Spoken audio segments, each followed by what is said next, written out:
오늘은 축복의 길을 가는 사람이라는 제목으로 하나님의 말씀을 전하겠습니다. 살다 보면 다양한 길이 있지요. 고든 길이 있고 굽은 길이 있으면 또 평지길이 있는가 하면 산길이 있습니다. 그런가 하면 지름길이 있고 둘레길이 있습니다. 또 사람이 좋은 길을 선택했지만 문제는 막히지 않아야 됩니다. 아무리 좋은 차를 타고 나가도 러시아워에 걸리면 소용이 없는 것이죠. 꽉 막혀버리면 제 시간에 도착할 수가 없게 되는 겁니다. 우리가 사는 인생길도 마찬가지죠. 인생이 길이 갔는데 막히지 않아야 합니다. 우리 인생길에 두 가지 길이 있습니다. 하나는 축복의 길이 있고 또 하나는 저주의 길이 있습니다. 세상에 사는 사람들이 다 축복의 길을 가기를 원하지만 자기도 예상치 못하게 저주의 길을 간 사람이 있습니다. 성경에서 대표적으로 저주의 길을 간 사람은 바로 아담이라고 할 수 있겠지요. 아담은 하나님의 뜻을 거역하고 자기 뜻으로 선택한 그 저주의 길을 간 대표자라고 할 수 있습니다. 하지만 하나님이 열어놓은 축복의 길이 있습니다. 그것은 예수님이 열어놓은 길이시죠. 그는 아버지의 뜻을 이룬 길입니다. 이 길을 가면 어떠한 것도 막히지 않고 혹 막힌다 할지라도 뚫어지는 그런 놀라운 역사가 있습니다. 오늘 본문에 보면 축복의 길을 간 사람에 대한 이야기 나옵니다. 하나님의 복을 받은 사람이 어떤 사람인지를 말씀하고 있습니다. 7절에 보면 여호와를 의지하며 여호와를 의뢰하는 그 사람은 복을 받을 것이라 이렇게 말합니다. 누가 복을 받습니까? 여호와를 의지하고 의뢰하는 사람이다 이런 얘기합니다. 반대로 말하면 여호와를 의지하지 않고 자기를 의지하고 세상을 의지하고 물질을 의지하는 사람은 하나님의 복은 받지 못한다. 그런 얘기가 되겠지요. 그러면 여호와를 의지하는 것과 의지하지 않는 것의 기준점이 뭐냐는 거예요. 그것이 오늘 8절에 보면 앞 서두에 나옵니다. 물가에 심기운 나무 이렇게 나옵니다. 그런 물가에 심기운 나무가 뿌리를 강변에 뻗치고 이렇게 했습니다. 중요한 것은 어디에 심겨 있느냐 하는 것이죠. 하나님의 복을 받지 못한 사람, 불행한 사람은 어디에 심겨 있는가? 오늘 앞에 보면 6절에 사막에 심겨 있다 이렇게 나옵니다. 그런 사막의 떨기나무 같아서 좋은 일이 오는 것을 보지 못하고, 여러분 하나님의 복을 받지 못하는 사람은 자신이 사막 같은 삶을 삽니다. 내가 지금 어디 머물고 있는지를 한번 우리는 정말 돌아봐야 됩니다. 내가 사막인지 물가인지를 봐야 됩니다. 내 신앙의 뿌리가 어디에 있는지를 잘 봐야 됩니다. 내 마음이 어디로 향하는지를 봐야 되겠지요. 그러니까 지금 내가 누구를 품고 있느냐 이런 부분이 중요하다는 겁니다. 여기서 물가에 심기운 나무라는 것은 이 물가는 바로 하나님을 이야기합니다. 하나님께 가까이 있는 사람, 여호와께로 의지하고 있는 그 사람, 이 사람은 하나님의 복을 받을 사람이다. 그렇게 얘기하고 있습니다. 우리가 하나님의 복을 받으려면 항상 두 가지를 잊지 말아야 됩니다. 하나는 항상 하나님께 심겨져 있어야 된다. 소속의 문제지만 내 마음의 중심의 문제이기도 하시겠죠. 내 마음이 어디로 향하는가가 대단히 중요합니다. 만일 여러분이 삶의 어려움이 있다 할지라도 내가 하나님께 심겨 있다 그러면 내가 축복의 길을 가는 사람이라는 것을 스스로 인식할 필요가 있는 것이지요. 또 하나는 항상 하나님을 의뢰하는 사람이 되어야 합니다. 하나님을 의뢰한다는 것은 놀라운 일입니다. 이 의뢰한다는 것은 원어적으로 보니까 두 가지 의미를 갖고 있어요. 언제 사용하냐면 활을 당길 때 의뢰한다는 말을 씁니다. 그러니까 이 화살이 자기 의지에 상관없이 궁수가 활을 쏠 때에 그 어디로 관역을 향하냐, 화살의 의지가 아니라는 거죠. 이 활을 쏘는 사람의 의지, 그러니까 거기에 완전히 내어 맡기는 것, 이것을 표현하고 있고요. 또 하나는 아이를 이야기했습니다. 어머니 품속에 있는 아이를 이야기할 때 의뢰라는 단어를 사용했습니다. 이 아이는 생명은 오직 어머니에 의해서 보호되어지고 어머니에 의해서 모든 것이 이루어진다 이런 얘기를 할 때 의뢰라는 단어를 사용했습니다. 그러니까 환경이 어떠냐, 상황이 어떠냐, 이 아이는 신경 쓸 게 없는 것이죠. 왜냐하면 모든 것은 어머니가 책임지니까요. 전쟁이 일어났든지 아니면 주변 상황이 나쁘든지 뭘 것에 대해서 고민하고 걱정할 게 하나도 없다는 거죠. 모든 것은 어머니가 다 책임지니까 그때에 의뢰한다 이 단어를 사용했습니다.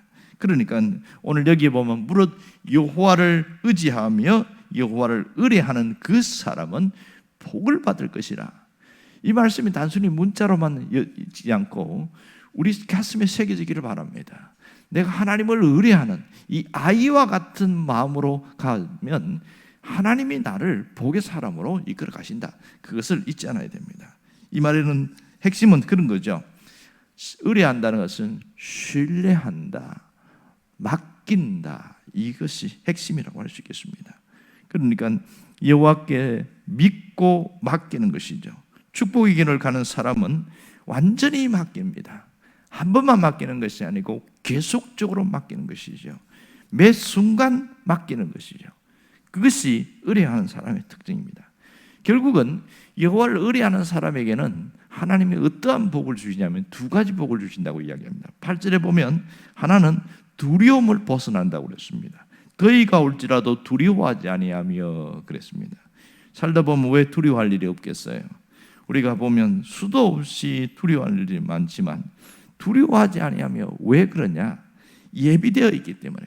물가에 심겨 나무는 아무리 더위가 온다 할지라도 두려워할 필요가 없다는 거죠. 왜냐하면 물가에 있기 때문에 계속 공급이 되어지니까 예비되어 있기 때문에 두려워할 필요가 없다. 그렇게 이야기합니다. 아무리 어려워도 생수의 근원이신 하나님께 붙어 있으면, 하나님께로 뿌리를 뻗어 있으면 우리는 살 수 있다는 것이죠. 다시 회복될 수 있다는 겁니다. 삶의 현실에 짓눌리고 움츠려 있는 사람들에게 하나님은 말씀합니다. 두려워하지 말라. 그러므로 두려워하지 말라는 거죠. 왜냐하면 하나님이 함께 하시기 때문에 두려워하지 말라고 합니다.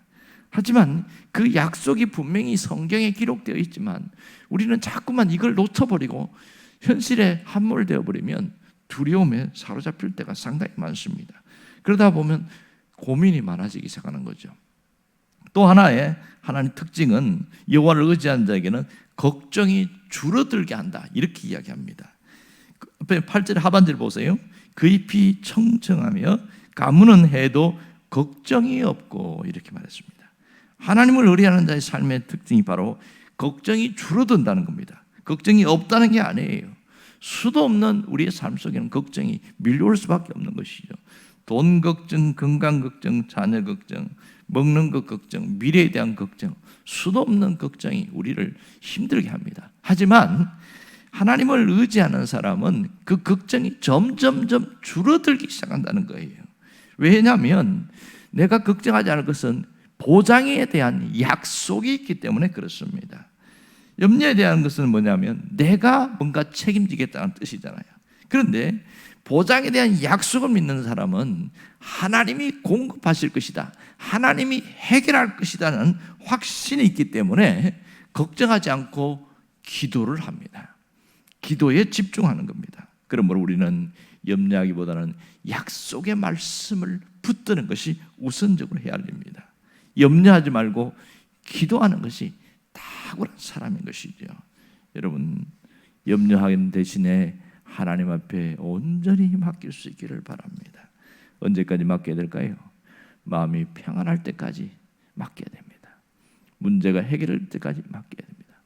어떤 분이 새벽 2시 반 되면 잠을 깨는 거예요. 11시에 자든 12시에 자든 새벽 2시 반, 2, 3시 되면 항상 잠을 깬다는 거예요. 왜 그렇게 잠을 못 자십니까? 나도 모르게 잠이 깬다는 거예요. 자꾸만 어제 있었던 일에 대한 문제, 그 다음에 해결에 대한 문제, 그런 문제로 자기도 모르게 자꾸 잠이 깨서 잠을 설치다 보니까 이게 몸이 말이 아닌 거죠.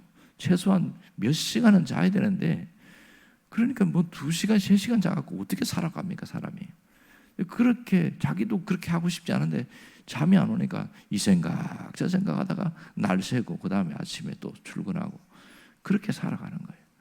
그러던 분이 이 예레미야 17장 딱 7절 8절 말씀을 딱 받고 나서 깨닫기 시작한 거예요. 내가 하나님을 믿는데 왜 자꾸 걱정을 많이 하고 있을까? 내가 하나님을 믿는데 왜 자꾸 두려운 꿈과 고민이 많아질까? 그런 자기의 어떤 현실에 부딪힌 거예요. 그러면서 내가 신분적으로는 하나님을 믿고 하나님을 잘 섬기는 사람이라고 생각하고 사는데 내가 생각이나 마음이나 어디에 심겨 있는가, 그걸 자기를 돌아보게 됐다는 거예요. 여전히 나는 신분은 하나님에게 있지만 세상에 심겨 있는 거 아닌가, 생각이나 마음을 바꾸자. 그때부터 자꾸만 그걸 연습을 한 거예요. 내가 하나님께로 이렇게 소속이 된 것을, 소속뿐만 아니라 모든 것이 하나님께 있다고, 물가에 심겨 있는 나무처럼 하나님 나도 이렇게 되게 해주세요 하고, 이게 기도가 된 거예요. 이 8절 말씀이 끊임없이 자기 기도 제목이었습니다. 물가에 심겨온 나무가 되기를 원합니다. 그러면서 모든 생각과 그 마음과 자기 삶을 그쪽으로 다 맞추기 시작한 거예요. 끊임없이 맞추기 시작하는데, 희한한 건요, 한 보름이 지났나 그때부터 잠을 잘 잔다는 거예요. 특징이 잠을 잘 자는 거예요. 또 두 번째 특징은 뭐냐면 소화가 잘 된다는 거예요. 늘 이게 속이 안 좋고 그래서 소화제를 달고 살고 이렇게 살았는데, 이게 왜 그러냐 보니까 자기가 걱정하는 것이 빈도가 줄어들었고, 그리고 마음에 여러 가지 복잡한 문제에 대한 두려움 밀려오는 것들이 싹 씻었듯이 없어지면서 변화가 일어나기 시작한 겁니다. 놀라운 것은 하나님이 정말 그 삶에 역사하시더라는 거예요. 하나님은 살아계시지만 살아계신 것으로 우리에게는 아무런 영향력이 없습니다.